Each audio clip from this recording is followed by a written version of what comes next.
So let's start the next. उसके बाद जो हमारा डेरिवेशन बचा हुआ है ना, वो हम कल कंप्लीट कर लेते हैं। फटाफट से आ जाओ, तो आपको मैं देख लूँ एक बार।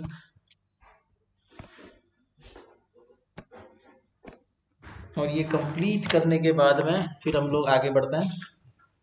वॉइस ब्रेक हो रही है क्या? हो जाएगी सही, डोंट वरी, धीरे धीरे आ जाएगी, आ जाएगी, आ जाएगी। नेटवर्क इशू नहीं होते वैसे तो ये सही होना चाहिए नेटवर्क। तो चलो, फाइनल एंड द फाइनल, ठीक है। आज लास्ट क्लास हो सकती है आपकी, क्योंकि मैं इसको कंप्लीट कर ही दूंगा आज, ठीक है। तो देखते हैं, आगे बढ़ते हैं फटाफट से। कल हम लोगों ने लास्ट जो निकाला था उसका फॉर्मूला वो ये था कि डाइलेक्ट्रिक कांस्टेंट जो फ्रीक्वेंसी पर डिपेंड कर रहा है, डाइलेक्ट्रिक कांस्टेंट जो फ्रीक्वेंसी पर डिपेंड कर रहा है, वो अल्टीमेटली है क्या? 1 minus number of electrons multiply with the E square and upon m epsilon not square and omega square plus iota and the fundamental frequency omega upon top. ये हम लोगों ने कल निकाला था, और जो भी उसका इक्वेशन था, इक्वेशन नंबर 4 जो भी मैंने आपको दिया था, हम अब ये बात जानते हैं, हम ये बात जानते हैं बेसिकली कि जो डाइलेक्ट्रिक कांस्टेंट होता है ना, वो एक कॉम्प्लेक्स नंबर होता है। तो इसको आपको अज्यूम करना पड़ेगा। मान लीजिए कॉम्प्लेक्स नंबर n स्क्वायर का स्क्वायर है, जो रियल क्वांटिटी और इमेजनरी क्वांटिटी का एडिशन होता है।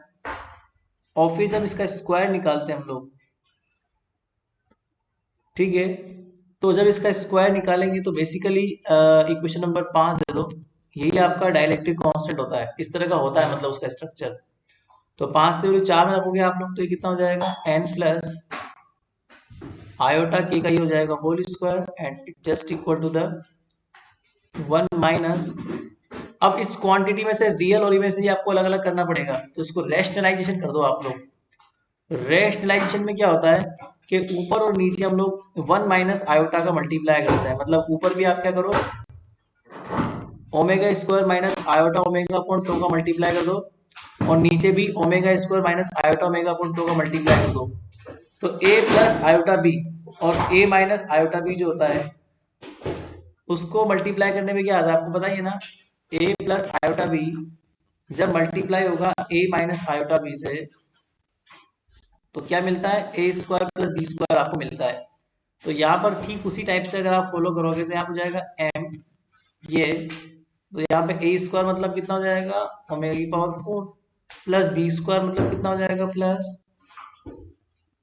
Omega square upon two square. तो दोनों ही बातें यहाँ पे हो जाएगी। पहली बात तो इक्वेशन नंबर ही हो जाएगा 6। अब आप क्या करेंगे, जब इसको ओपन करेंगे ना, तो इसको ओपन करोगे तो कितना मिलेगा? a square plus B square plus 2 iota N K, ठीक है ना। एक तो ये चीज। अब आप कंपेयर कर लो रियल और इमेजिनरी पार्ट को। सो कंपेयर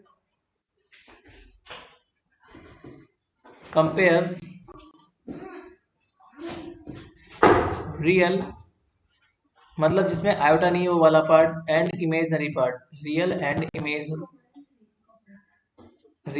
इमेजनरी पार्ट, ठीक है। तो हम क्या करते हैं कि रियल और इमेजनरी पार्ट कंपेयर करते हैं। आप देखो कैसे करते हैं। वो वाला पार्ट जिसमें आयोटा नहीं आ रहा उसे रियल पार्ट बोलते हैं। मान लीजिए कि ये तो हो जाएगा मेरे पास n square minus A square, this is the real part. तो ये कितना हो जाएगा मेरे पास? जहाँ जहाँ आयोटा नहीं आ रहा उसको ले लो आप। जैसे 1 में आयोटा नहीं है वो ले लो, माइनस n नोड इसमें आयोटा नहीं है, ई स्क्वायर में आयोटा नहीं है, और ओमेगा स्क्वायर आपको मल्टीप्लाई करना पड़ेगा अपॉन नीचे वाली क्वांटिटी है ही सही, वो तो आएगी सही। तो m omega node omega 4 plus like this, ठीक है। अब इसको सोल्व कर लो आप लोग। जब आप है ना इसको सोल्व करोगे, तो आफ्टर सोल्विंग दिस करना क्या है आपको सोल्व करने के लिए? केवल ओमेगा स्क्वायर को बाहर ले लो, ओमेगा स्क्वायर से ओमेगा स्क्वायर कट जाएगा, और टो स्क्वायर को एलसीएम ले लो और एलसीएम लेके ऊपर भेज दो। तो केवल इतना काम करना है कि ओमेगा स्क्वायर को बाहर लेना है, टो स्क्वायर को एलसीएम लेना है। तो टो स्क्वायर जब एलसीएम आएगा तो एलसीएम जाके ऊपर जाएगा, तो ऊपर जाएगा तो कितना हो जाएगा, टो स्क्वायर हो जाएगा, और ओमेगा स्क्वायर तो कैंसिल हो जाएगा, तो नीचे कितना बचेगा, एम एप्सिलॉन नॉट। और यहाँ से ओमेगा स्क्वायर बाहर आएगा, एलसीएम आएगा तो कितना बच जाएगा, टो स्क्वायर ओमेगा स्क्वायर, और यहाँ हो जाएगा 1। तो इसमें कोई दिक्कत नहीं है, ये सिंपल सोल्व करना है और कुछ नहीं करना। तो ये क्वेश्चन नंबर क्या हो गई, 7 हो गई आपके पास में। अब इसका इमेजनरी पार्ट कंपेयर करोगे तो इमेजनरी पार्ट वो होता है जिसमें आयोटा आता है। तो इसमें आयोटा आ रहा है 2n के अंदर, तो ये 2n के क्या हो जाएगा, इमेजनरी पार्ट हो जाएगा। अब इसमें जहां जहां आयोटा आ रहा है वो ले लो, तो माइनस से माइनस प्लस हो जाएगा। और आयोटा के साथ मल्टीपल क्वांटिटी कौन सी है, एक तो एन नोड है और एक ई स्क्वायर है, और ओमेगा अपॉन टो ये है, तो ये ओमेगा अपॉन टो मतलब एम एप्सिलॉन नॉट टो, ये ओमेगा अपॉन टो आ गई। और नीचे वाली तो आएगी सही हमारे पास, तो ये क्या है हमारे पास, omega 4 plus omega square upon tau square. Same यही काम करना है, ओमेगा स्क्वायर को बाहर ले लो और ओमेगा से कैंसिल आउट कर दो। तो ओमेगा से ओमेगा स्क्वायर कैंसिल आउट होगा तो ओमेगा बच जाएगा नीचे की ओर, और टो स्क्वायर ऊपर जाएगा तो टो से टो कट जाएगा। ठीक है, तो ये बाहर लेने के बाद में सिंपली क्या बच जाएगा, ये बचेगा एन नोड, ये बचेगा ई स्क्वायर, यहाँ बचेगा टो, और नीचे बच जाएगा एम एप्सिलॉन नोड, और ये हो जाएगा ओमेगा, और यहाँ बचेगा 1 plus omega square tau square. ठीक है, तो ये हो जाएगा इक्वेशन नंबर 7। उसके बाद इक्वेशन नंबर 8। ठीक है, सुनाओ। अब अगर आप लोगों ने सुना हो, मुझे पता नहीं आप लोगों ने सुना नहीं सुना, BSc sorry MSc first year के अंदर इलेक्ट्रोडायनेमिक्स में एक यूनिट थी प्लाज्मा। उस प्लाज्मा में आप लोग पढ़ते हो प्लाज्मा फ्रीक्वेंसी के बारे में, तो आपको पता होना चाहिए प्लाज्मा फ्रीक्वेंसी का फॉर्मूला क्या होता है। So let us define plasma frequency. So let us define plasma frequency. ये आपको पता होना चाहिए प्लाज्मा फ्रीक्वेंसी का फॉर्मूला क्या होता है। सो प्लाज्मा फ्रीक्वेंसी क्या होता है, omega square is equal to N naught E square upon epsilon naught M, पता हो तो यही फॉर्मूला होता है। ठीक है, इस फॉर्मूले को यूज करो आप, इसमें है ना बेसिकली। और एक तो ये फॉर्मूला आपको याद रखना है अगर आपको याद नहीं हो। दूसरा कंडक्टिविटी का फॉर्मूला जो मैंने आपको थोड़े दिन पहले निकलवाया था, इलेक्ट्रिकल कंडक्टिविटी, पता है क्या फॉर्मूला, अभी अभी निकाला था अपन लोगों थोड़े दिन पहले, क्या होता है formula, N E square tau upon M, पता हो तो N naught E square tau upon M. अब जब हम लोग क्या करते हैं, डिवाइड करते हैं ना दोनों इक्वेशन को, 9 को 10 से डिवाइड कर दो। जब आप 9 को 10 से डिवाइड कर दोगे तो कितना हो जाएगा, omega P square upon sigma निकल जाएगा। और एन नोट से n naught cancel, E square से ई स्क्वायर कैंसिल, एम से एम कैंसिल, तो कितना बच जाएगा, 1 अपॉन एप्सिलॉन नोट टो बच जाएगा। ठीक है, एक तो ये चीज हो गई मेरे पास। अब अगर ये चीज हो गई हमारे पास तो एक और चीज आप लोग लिख सकते हो, तो यहां से अल्टीमेटली एक चीज निकल के आ जाएगी, that means the sigma, ultimately the sigma is like, यहां पर आप देखो इक्वेशन नंबर 7 के अंदर क्या लिखा हुआ है, इक्वेशन नंबर 7 में लिखा हुआ है ई स्क्वायर और टो एन नोड स्क्वायर, ऐसा कुछ लिखा हुआ है ये। ठीक है ना, तो जब हम लोग यहाँ पर सॉर्ट आउट करेंगे ना इस चीज को, तो एन नोड ई स्क्वायर को हम लोग क्या लिख सकते हैं, एन नोड ई स्क्वायर को हम लोग क्या लिख सकते हैं, या फिर ऑब्वियस सी बात है सिग्मा को हम लोग किस फॉर्म में लिख सकते हैं, ये भी आपको डिसाइड करना पड़ेगा। देखो इधर सिग्मा इज इक्वल टू क्या हो जाएगा, N naught E square upon tau होता है। ठीक है, तो using equation 10 to the 7, using equation 10 to the 7। ठीक है, पहले आप लोग 9 को 7 में यूज ले लो, तो 9 को 7 में यूज लोगे तो कितना आएगा, when you are using 9 to the 7, तो ये हो जाएगा एन स्क्वायर माइनस के square just equal to the, देखो इधर यहाँ पर N naught E square tau square upon ये है, तो N naught E square upon epsilon naught M तो ये है मेरे पास, तो N naught E square upon epsilon naught का वैल्यू क्या हो जाएगा, ये देखो इस वाली क्वांटिटी की बात कर रहा हूँ मैं, इस वाली क्वांटिटी की, N naught E square upon M two. तो यहाँ पर मैं क्या लिख सकता हूँ, सिंपली ओमेगा पी का स्क्वायर लिख सकता हूँ ना, तो यहाँ पे लिख दो आप लोग, क्या लिख सकते हो आप लोग, 1 minus omega P square tau square upon 1 plus omega square tau square. ठीक है, ठीक उसी टाइप से आप इक्वेशन नंबर 10 का भी यूज कर सकते हो 7 के अंदर। कैसे करोगे, N E square tau upon M, तो यहाँ पर देखो N E square tau upon M, तो इस टो के दो पार्ट कर लो, एक टो बच जाएगा, तो जब आप यूज करोगे तो N E square tau upon M आपको मिल रहा है यहाँ पे, तो यहाँ पे लिख दो, तो अल्टीमेटली कितना हो जाएगा, एन स्क्वायर माइनस के square it just equal to that 1 minus sigma बच जाएगा, और एक तो सिग्मा में काम में आ गया, और यहाँ पर क्या बच जाएगा, एप्सिलॉन नोट बच जाएगा, that is 1 plus omega square upon tau square, 1 plus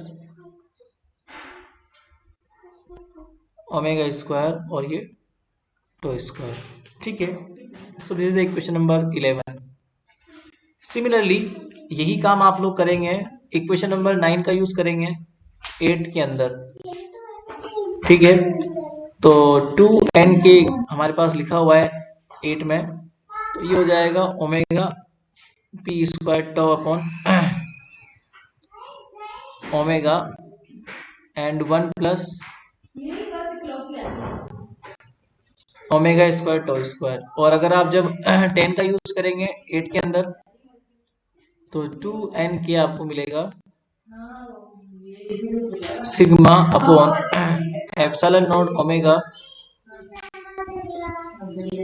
1 plus omega square tau square. Is it clear? अब हमारे पास ये क्वेश्चन नंबर हो गई 12। अब हम क्या करते हैं कि इसके अलग अलग केसेस निकालते हैं, 3 अलग अलग तरह की फ्रीक्वेंसी हम लोग निकालेंगे। ठीक है, तो now we consider 3 different frequencies, मतलब 3 केस बनेंगे हमारे पास। नाउ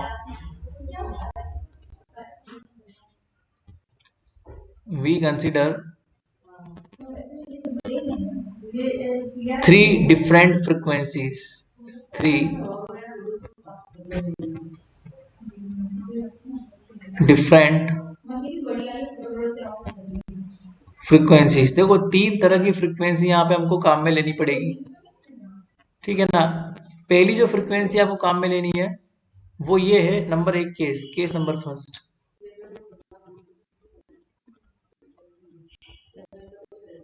ठीक है, केस फर्स्ट, जो फर्स्ट टाइप फ्रीक्वेंसी वो ये है, that means omega is less than 1 upon tau. मान लो जो रिलैक्सेशन टाइम उससे कम है, या फिर आप ये बात बोल सकते हो omega is less than omega p, plasma frequency से कम है। या तो इस वाले की बात कर लो या फिर इस वाले की बात कर लो, एक ही बात है। ठीक है ना, क्योंकि हम ये बात जानते हैं कि प्लाज्मा फ्रीक्वेंसी से, प्लाज्मा फ्रीक्वेंसी के जस्ट ऑपोजिट होता है 1 अपॉन टॉ। तो दोनों कैसे एक साथ, दोनों केस एक ही बात है, या तो आपकी फ्रीक्वेंसी टाइम पीरियड के इनवर्सली प्रोपोर्शनल हो, या फिर प्लाज्मा फ्रीक्वेंसी से बहुत कम हो, या फिर इसको अगर हम बोल देते हैं दूसरे शब्दों में, या फिर दोनों कंबाइन कर दो, omega P square is greater than omega upon tau. ये दोनों केसेस को मैंने कंबाइन कर दिया। अगर मैं ऐसी बात बोल देता हूं, मान लो suppose omega P square is greater than omega upon P. ठीक है, तो हमारे पास ये हो जाएगा basically, so this at ordinary temperature region, ये केस तब बनता है जब आप नॉर्मल टेम्परेचर काम में लेते हो। So this is at the ordinary temperature region, this is at the, this is at the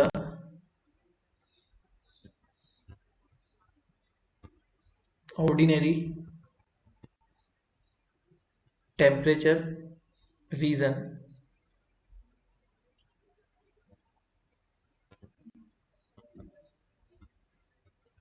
this is at the ordinary temperature region, मान लो ये है। तो इसमें ना देन अब आपको सबसे पहली इक्वेशन देखनी पड़ेगी, वो क्या है, देन इक्वेशन 4। इक्वेशन नंबर 4 क्या थी, पहले वो चेक कर लो। इक्वेशन नंबर 4 सबसे पहले लिखी थी आप लोगों ने, ये रही 1 माइनस, या फिर ये आपने इसको थोड़ा मॉडिफाइड भी किया था लाइक दिस। तो इक्वेशन नंबर 4 में ये जो इसको फ्रीक्वेंसी बोल दो, प्लाज्मा फ्रीक्वेंसी, तो यहाँ पर हमारे पास बेसिकली ये हो जाएगा आयोटा, ये लेस लेस देन है ना। तो आप एक काम कर सकते हो इस चीज के अंदर, आप एक काम कर सकते हो इक्वेशन नंबर 4 में इसको फ्रीक्वेंसी मान लो ओमेगा पी, इसको प्लाज्मा फ्रीक्वेंसी लेके चलो मान लो। सो इस केस के अंदर आप ये चीज ले लो, यहाँ पे ओमेगा स्क्वायर बहुत छोटा है आयोटा ओमेगा अपॉन टो से, ठीक है ना। सो ओमेगा स्क्वायर बहुत छोटा है, क्योंकि ओमेगा छोटा है ना, तो ओमेगा स्क्वायर भी छोटा हो जाएगा। ओमेगा छोटा है तो ऑब्वियस सी बात है ओमेगा छोटा हो जाएगा किससे, 1/टो से, ठीक है, ये बात बोल सकते हो। या फिर ओमेगा स्क्वायर छोटा हो जाएगा ओमेगा अपॉन टो से, एक ही बात है, ये केस सेम बात, ये केस लेके चल रहा हूं मैं। तो इस केस में ओमेगा जो है बहुत छोटा है, तो अल्टीमेटली ओमेगा स्क्वायर बहुत छोटा हो जाएगा आयोटा ओमेगा अपॉन टो से। तो इक्वेशन नंबर 4 जो थी मेरे पास, जिसमें मैंने लिखा हुआ था dielectric constant is equal to 1 - N naught E square upon M omega, sorry M epsilon naught, M epsilon naught. और मेरे पास ओमेगा स्क्वायर था वो नेग्लिजिबल हो जाएगा, तो कितना बच जाएगा, आयोटा ओमेगा अपॉन टो बच जाएगा बस यहाँ पे। अब आयोटा को ऊपर ले जाओ, तो आयोटा को ऊपर ले जाएंगे तो आयोटा स्क्वायर ऊपर हो जाएगा, तो कितना बच जाएगा, 1 प्लस, आयोटा को ऊपर नीचे करने पर एक माइनस आता है, याद रखना। तो ये हो जाएगा आयोटा, और ये हो जाएगा M, this is what I am saying. तो ये हमारे पास क्या हो जाएगा, इस तरीके से स्ट्रक्चर बन जाएगा। तो इक्वेशन नंबर 4 आपकी इस तरीके से कन्वर्ट हो सकती है, पहली चीज तो ये है, ठीक है। अब इसको प्लाज्मा फ्रीक्वेंसी की फॉर्म में आप चाहो तो लिख लो, ठीक है। आप चाहो तो इसको प्लाज्मा फ्रीक्वेंसी की फॉर्म में भी लिख सकते हो, तो dielectric constant it just equal to 1 plus iota omega P square और tau upon omega, this is the plasma frequency form. अब आप लोगों ने बोल ही दिया कि प्लाज्मा फ्रीक्वेंसी जो है वो है ज्यादा होती है ओमेगा अपॉन टाउ से, ठीक है। तो इस रीजन में आप बोल सकते हो therefore imaginary part of N square, therefore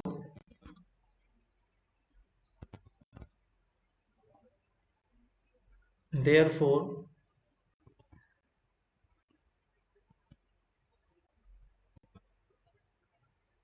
imaginary part of N square, N मतलब अभी बताऊंगा मैं, ऊपर जो हमने लिखा है ना कॉम्प्लेक्स नंबर उसे एन बोलते हैं, is much larger than real part, is much larger than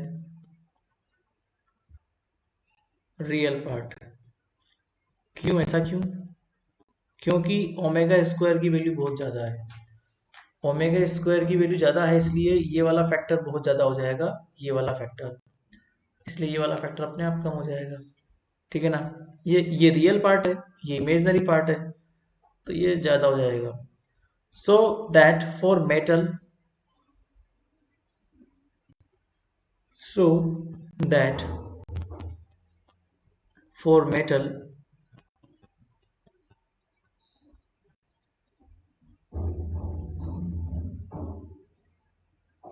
is strongly reflecting,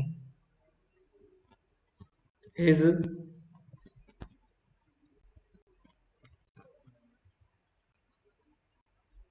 strongly reflecting, इसका फिजिकल मीनिंग क्या है कि जब भी इस तरह का स्ट्रक्चर आपको मिले तो आप जो पढ़ रहे हो ना duet theory of light absorption, तो उसमें लाइट आप डाल रहे हो, तो लाइट जो है इस स्थिति में मैक्सिमम रिफ्लेक्ट होगी, क्योंकि इमेजनरी फॉर्म में आ रहा है ना वो मामला।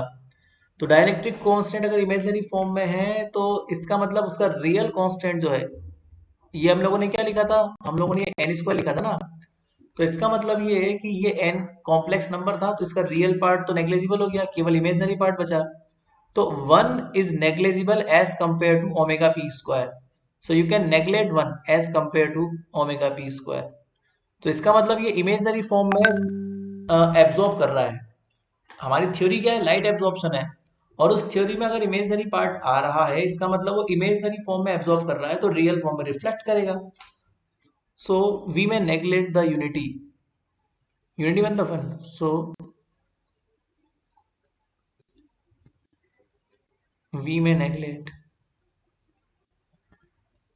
unity मतलब वन, कर दो नेग्लेक्ट एक बार, तो एन स्क्वायर मतलब कि वही डाइलेक्ट्रिक कांस्टेंट एप्सिलॉन, ठीक है, it is equal to iota omega P square tau upon omega. और इसको आप सोल्व करेंगे सिग्मा की फॉर्म में लिख दो इसको चाहो तो, ये रहा रिलेशन ये रहा सिग्मा और ओमेगा के बीच में, this is the relation between the sigma and omega. इस रिलेशन से आप इसको कंडक्टिविटी की फॉर्म में भी लिख सकते हो, है ना। तो जब आप इसको कंडक्टिविटी की फॉर्म में लिखोगे तो कितना हो जाएगा मेरे पास, iota sigma upon epsilon naught and omega, ठीक है। अब आप इसका एन निकाल लो, तो एन के लिए आपको अंडर रूट लेना पड़ता है, ठीक है, तो अंडर रूट ले लो।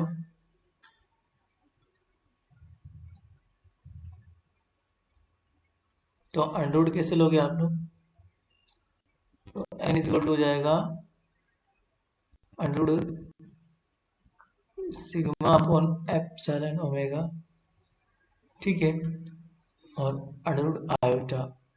अब अंडर रूट आयोटा की तो वैल्यू क्या ही लिखोगे आप, तो अब एक काम करो, दो का मल्टीप्लाई कर दो ऊपर नीचे, यहाँ भी दो का मल्टीप्लाई कर दो और यहाँ भी दो का मल्टीप्लाई कर दो, ठीक है। अब आपको ये पता होना चाहिए कि टू आयोटा अंडर रूट कैसे सोल्व होता है, ठीक है, तो मैं आपको दिखा दूं कैसे सोल्व होता है। जब आप लोग है ना वन प्लस आयोटा लिखते हो, इसका मतलब क्या होता है, ये टू आयोटा का एक फॉर्म होता है, देखो कैसे लिख सकते हैं इसको हम लोग। आप लोग को पता है यूलर प्रमेय, यूलर थ्योरम क्या होती है, यूलर थ्योरम ये बात बोलती है बेसिकली कि exponential iota theta is equal to क्या होता है, cos theta plus iota sine theta. तो अगर मैं एक काम करूं, मान लो मुझे आयोटा चाहिए यूलर थ्योरम के अंदर, तो मैं एक्सपोनेंशियल में थीटा की जगह अगर पाई बाई टू लिख देता हूं, तो ये कितना हो जाएगा, cos pi by two plus iota sine pi by two. अब cos pi by two zero होता है, ये वन होता है, तो ये आयोटा बच जाएगा। सो क्या मैं ये बात बोल सकता हूँ कि iota is equal to exponential iota pi by two. अगर मुझे अंडर रूट आयोटा निकालना है तो मुझे इसकी पावर लगानी पड़ेगी वन बाई टू, तो अंडर रूट आयोटा अल्टीमेटली क्या हो जाएगा मेरे पास, under root iota exponential iota pi by four हो जाएगा। अब क्या आप मुझे बता सकते हैं कि अंडर रूट आयोटा का मतलब कितना हो गया, एक्सपोनेंशियल आयोटा पाई मतलब cos pi by four plus iota sine pi by four. अब कोस पाई बाई फोर या साइन पाई बाई फोर, इसकी वैल्यू होती है one upon under root two, इसका मतलब हो जाएगा one upon under root two, और ये हो जाएगा वन प्लस आयोटा। सो क्या मैं ये बात बोलता हूँ, इस अंडर रूट को अगर मैं यहाँ अंडर रूट में ले लूँ तो ये हो जाएगा under root two iota is equal to one plus iota. तो इस थ्योरी से आप लोग क्या लिख सकते हो, under root two iota is equal to one plus iota. इस पूरी थ्योरी से आप लोग क्या लिख सकते हो, under root two iota is equal to one plus iota. तो एन इज इक्वल टू कितना हो जाएगा, under root sigma upon two epsilon naught, और ये हो जाएगा वन प्लस आयोटा, ठीक है। एक तो ये चीज हो गई। दूसरा, जब आप लोगों ने लिख दिया तो हम जानते हैं कि n एक कॉम्प्लेक्स नंबर है जिसे हम रियल और इमेजनरी पार्ट की फॉर्म में लिख सकते हैं, जो हम लोगों ने ऊपर लिखा था। अब आप इसमें रियल पार्ट और इमेजनरी पार्ट को अलग अलग कर लो, तो ये भी 1 है और ये भी 1 है, तो कोई दिक्कत वाली बात नहीं है। रियल पार्ट और इमेजिनरी पार्ट अलग अलग नहीं है, वो सेम ही है। और उनकी वैल्यू क्या है, सिग्मा अपॉन 2 आयोटा ओमेगा। ठीक है, अब आपको ये पता होना चाहिए कि रिफ्लेक्शन कोफिशिएंट का फॉर्मूला क्या होता है।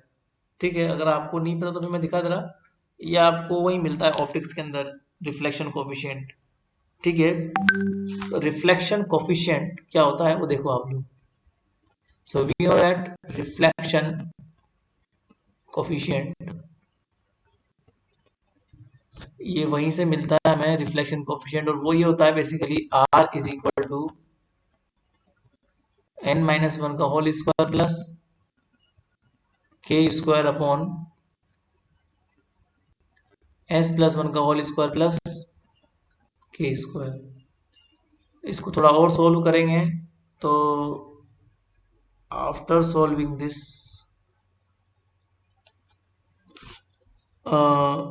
ये आपको मिलेगा n square plus 1 square minus, इसको अलग अलग करके सोल्व करना पड़ता है। इसको इसके नीचे लिख देते हैं, इसको इसके नीचे लिख देते हैं, तो n square plus 1 plus 2n और plus K square.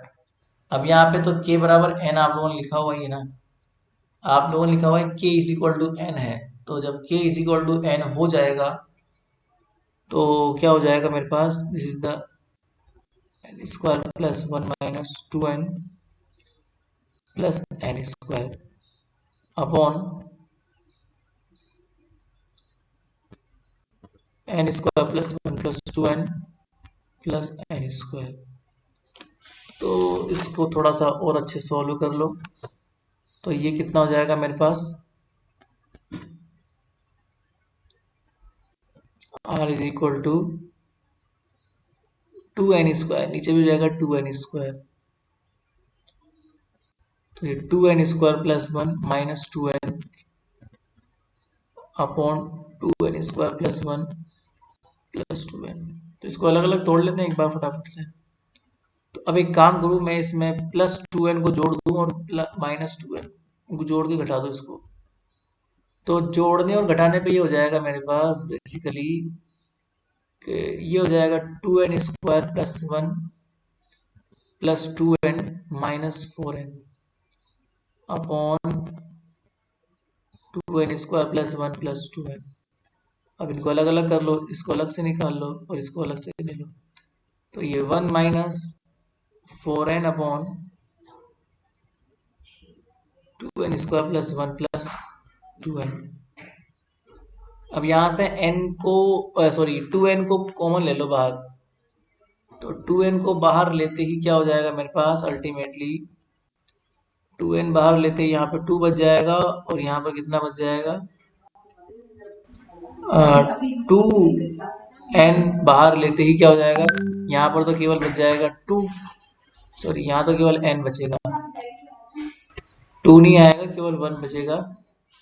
2n square बाहर लेते हैं, यहाँ पे कितना बचेगा, यहाँ पे तो केवल n बचेगा, यहाँ पर 1 बचेगा और यहाँ पर 1 अपॉन 2n बाहर आएगा, तो ये बच जाएगा। अब ये बात आप भी जानते हो बेसिकली, नहीं जानते तो आप जानो कि n बराबर ग्रेटर देन 1 होता है, तो you can neglect 1 as compare to n। ठीक है, और इसको भी आप नेग्लेक्ट कर सकते हो, तो कुछ चीजें इसमें नेग्लेक्ट हो जाएगी, और या फिर एक और काम कर दो आप लोग, एक और काम चाहो तो इसमें कर सकते हो। वो काम ये है बेसिकली कि 2n स्क्वायर मत बाहर लो, तो मैं कंफ्यूज जाएगा, वरना आप लोग एक काम करो, यहाँ से n बाहर लो तो ये 4 बच जाएगा, और n बाहर लेते हैं यहाँ पे 2n रह जाएगा, और यहाँ पे हो जाएगा 2 बच जाएगा, और यहाँ पे हो जाएगा 1 upon n। So you can neglect it. ठीक है, ये नेग्लेक्ट कर सकते हो, और ये नेग्लेक्ट, ये भी नेग्लेक्ट हो जाएगा, दोनों नेग्लेक्ट हो जाएंगे, बिकॉज n बहुत बड़ा है, तो n के कंपेयर में ये दोनों क्वांटिटी नेग्लेक्ट कर सकते हो। तो हमारे पास r इक्वल टू कितना हो जाएगा, 1 माइनस 4 अपॉन 2n, और you can say that 1 minus 2 upon n। अब n का वैल्यू जो आपने ऊपर निकाला था वो लिख दो आप लोग, तो ये है हमारे पास n का वैल्यू सिग्मा अपॉन जो भी आपको ऊपर निकला हुआ है, ये रहा। चाहो तो इसको देख लो, ये रहा, ये लिखना है आपको सिग्मा अपॉन 2 एप्सिलॉन नॉट। इसको आप एक बार तसल्ली से बैठ के पढ़ना, नहीं तो आपके दिमाग में सब घूम जाएगा। इतनी सारी इक्वेशंस हैं, अलग अलग कंडीशंस हैं, इसलिए अलग अलग कंडीशंस के लिए उसको बैठ के पढ़ना। बस ये हो गया मेरे पास। This is what I am saying, this is a reflection coefficient. ये निकालना था मुझे कि लाइट एब्जॉर्प्शन में रिफ्लेक्शन कितना होगा, तो मैंने पहली कंडीशन से रिफ्लेक्शन कोएफिशिएंट निकाल लिया।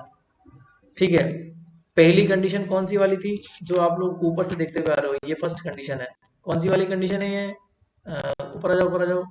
इस वाली case first, omega less less than 1/τ। Frequency time के इनवर्सली प्रोपोर्शनल है पर बहुत कम है। तो इस केस को मैंने पूरा सोल्व किया, और सोल्व करके मैंने क्या निकाल लिया, रिफ्लेक्शन कोएफिशिएंट निकाल लिया। तो यहाँ पे एक लाइन लिख लो, it is the Hagen Rubens relation.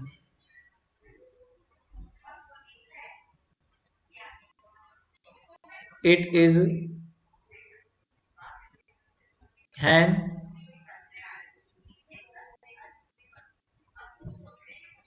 Ribbons relation in this reason.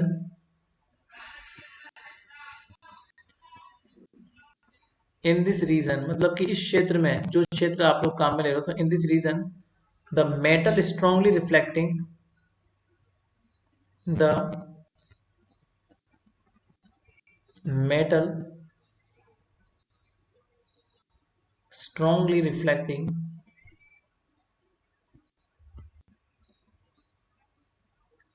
और उस रिफ्लेक्शन की वैल्यू क्या होती है, 1 - r इज अप्रोक्सीमेटली 10⁻⁻⁶। ठीक है, and the above relation invalid.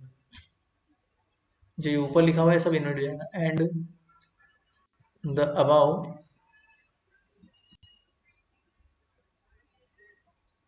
Relation, अगर ऐसा हुआ तो ऊपर वाली चीज गड़बड़ हो जाएगी। The absorption coefficient is more और less the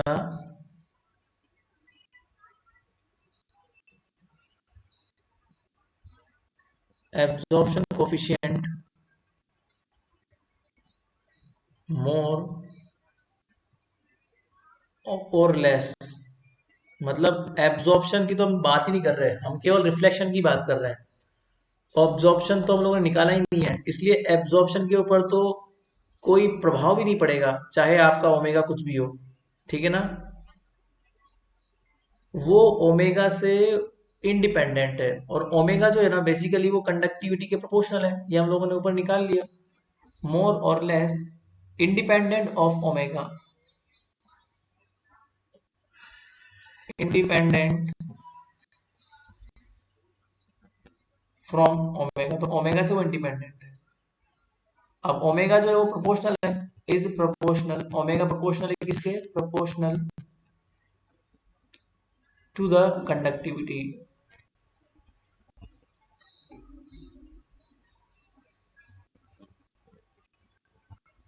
two the conductivity.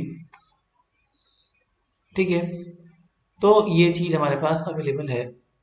तो यहां पर आप देखो कि जब ऐसा होता है तो ये केस काम करता है। अब दूसरा केस देख लो फटाफट, लास्ट केस, इसके बाद से आपका ये यूनिटी खत्म हो जाएगी। तो ये पहले वाले केस के स्ट्रक्चर था। अब केस सेकंड और देख लो फटाफट।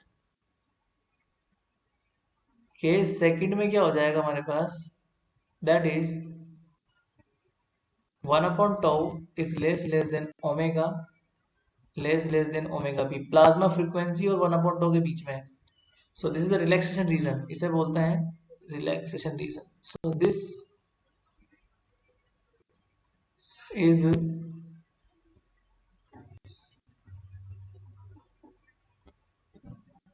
relaxation reason, the imaginary part of n square, the imaginary part मतलब वो जो 2n के वाला पार्ट है ना, उस 2n के वाले पार्ट को इमेजिनरी पार्ट बोलते हैं। द इमेजिनरी पार्ट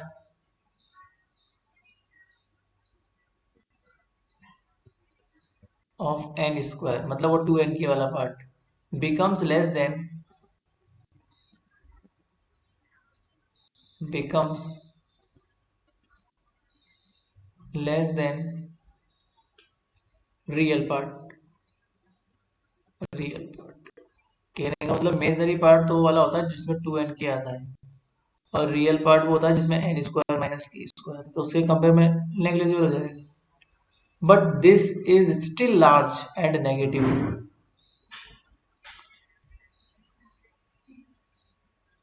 है ना। दिस इज स्टिल लार्ज, मतलब 2n के भले ही कम होता है बट फिर भी थोड़ा सा ज्यादा होता है और नेगेटिव होता है, इसके कंपेयर में तो कम ही होता है। This is still large and negative and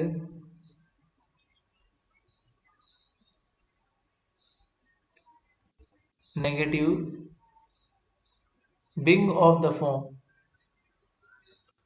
अब यहाँ पे पहले हम लोग अलग अलग फॉर्म में निकालते हैं, देखो जैसे मान लो एन स्क्वायर माइनस के स्क्वायर की बात करते हैं, तो ये हो जाएगा 1 upon omega P square upon omega square. चाहो तो ऊपर देख लो, हम लोगों ने निकाला था एन स्क्वायर माइनस के स्क्वायर, और आ जाओ देखो हमने कहाँ निकाला था, ये एन स्क्वायर माइनस के स्क्वायर, ये रहा, ये देख लो, ये देख लो आप। इसमें आपका 1/टो बहुत कम है, तो एक काम करना पड़ेगा आपको, टो स्क्वायर को बाहर निकाल लो। टो स्क्वायर को बाहर निकाल लोगे तो 1 - omega P square upon tau square को बाहर निकालते हो जाएगा 1/टो स्क्वायर प्लस ओमेगा स्क्वायर। ये क्वांटिटी नेग्लिजिबल है, तो इसको मैंने क्या करा, जीरो मान लिया। क्यों? क्योंकि हम लोगों ने केस लिया हुआ है कि 1/टो जो है वो बहुत कम है। तो हमारे पास अल्टीमेटली कितना बच जाएगा यहाँ पे, ये बच जाएगा मेरे पास एन स्क्वायर माइनस के square is equal to 1 - omega P square. Thus the metal is still strongly reflecting. Thus the metal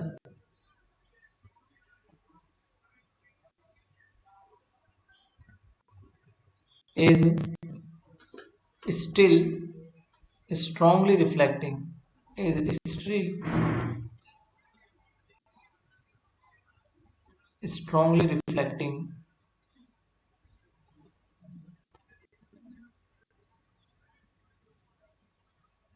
with, अब यहाँ पर रिफ्लेक्टिंग इसलिए बिकॉज हमारे पास रिफ्लेक्शन कोफिशिएंट अप्रोक्सीमेटली कितना आएगा इसका, 1 - omega upon sigma tau. The absorption coefficient falls rapidly. The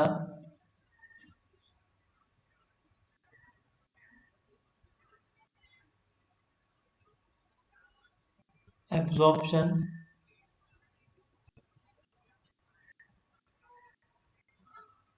coefficients falls rapidly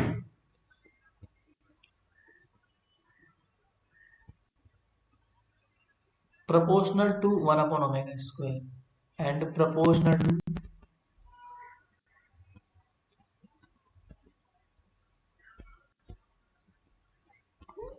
1/omega square, and steady is inversely proportional to the conductivity, and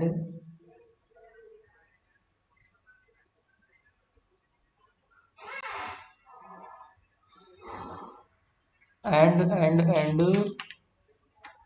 you can say that, चलो ये and वाला part तो छोड़ो, मतलब इस वाले केस के अंदर ये वाला हो जाएगा हमारे पास कि अगर मैं एन स्क्वायर को सोल्व करता हूँ मान लो इस केस के अंदर, तो N square is equal to 1 ये प्लाज्मा फ्रीक्वेंसी को तो बाहर निकाल लो,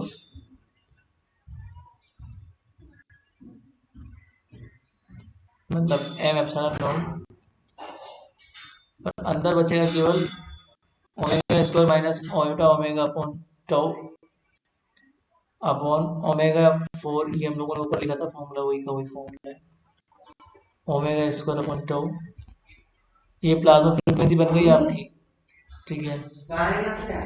इसमें केवल रियल पार्ट लिखो, इमेजिनरी पार्ट मत लिखो।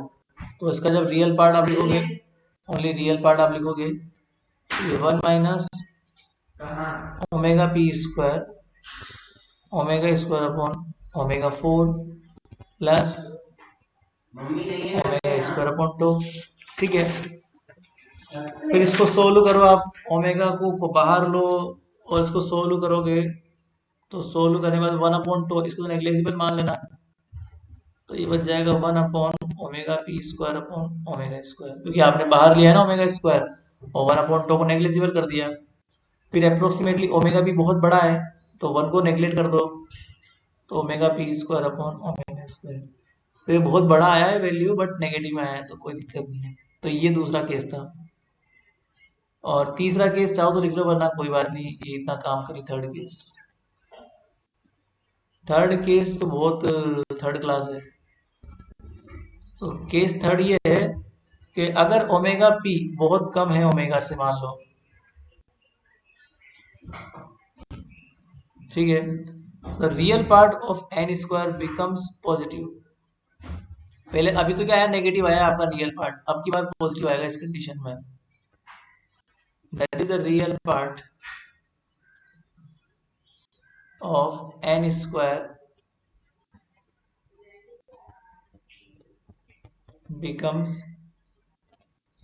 positive and reflecting।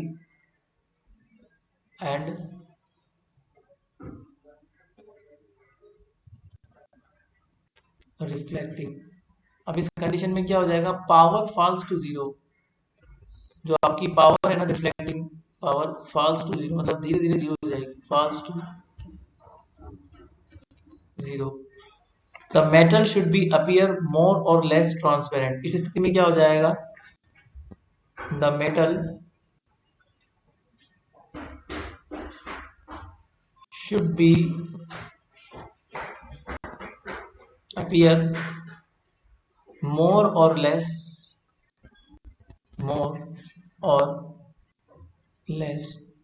Transparent with an absorption coefficient।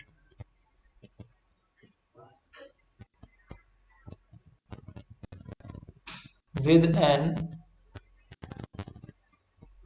absorption coefficient n is equal to omega P square upon omega square. Direct लिख लो आप, तो चाहो तो केस थर्ड लिख लेना वरना कोई बात नहीं। केस थर्ड ये होता है बस, this is the final expression. और इसी के बाद इसी के साथ ये यूनिट होती है कंप्लीट। अब कल से हम पक्का माइक्रोवेव पढ़ेंगे, क्योंकि अब कोई गुंजाइश नहीं कि हम लोग माइक्रोवेव ना पढ़ें। अब 2 यूनिट बचती है वो हम लोग बाद में पढ़ेंगे, है ना।